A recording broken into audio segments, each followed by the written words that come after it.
Boses ng bayan, boses ng mamamayan. Narito ang Radyo Bayan, inyong kasangga sa pagbabalita at impormasyon sa anumang sulok ng bansa. Ako si Julia Atienza, ang inyong tagapagbalita. Ito ang Radyo Bayan. July 30, 2024, alas 12 ng madaling araw. Sa isang video makikita ang isang insidente ng pagnanakaw ng cellphone sa isang bahay, kung saan ang kawatan ay nahuli sa kamera. Ang mga ganitong pangyayari ay nagpapakita ng pagtaas ng mga profesional na magnanakaw na gumagamit ng mga pagkakataon upang makuha ang mga cellphone ng mga biktima. Makikita ang suspect na dahan-dahan niyang kinuha ang cellphone na nagkakahalaga ng 9,000 pesos. Ang cellphone ay naglalaman ng mga mahalagang kontak ng biktima.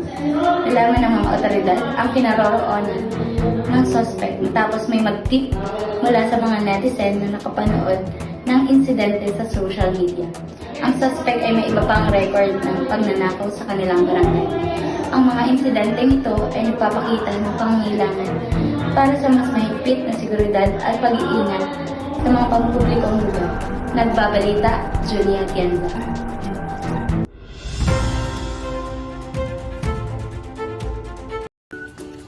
Dad, tapos na daw maggawa ng tiles.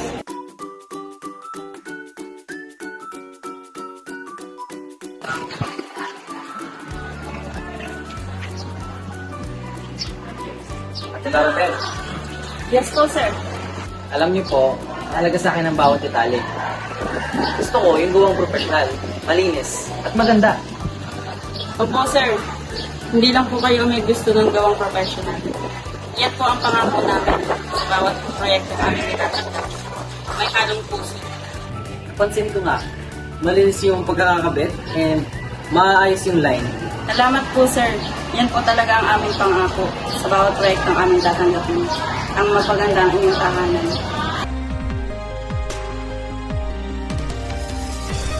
Sa bawat hakbang siguradong kalidad ang bitbit para sa profesional na gawa, malinis at magandang serbisyo, kami ang bahala dyan. Marble tiles para sa inyong tahanan, para sa inyo.